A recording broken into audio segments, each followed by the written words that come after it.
Hello guys, gagawa tayo ng biscuits cake guys. Ito caramel lang siya guys. Tapos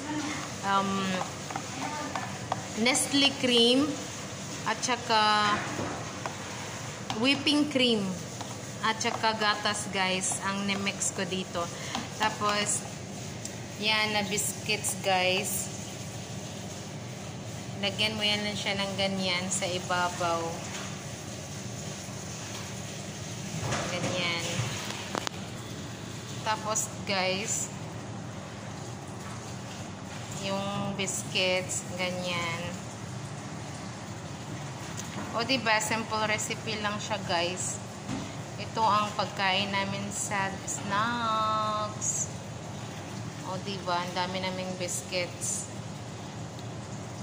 So tapos na ko guys, maglagay na lang ako ng toppings, yung syrup na sa loob ng caramel. O diba, ganyan-ganyan lang guys, design lang. Design lang guys.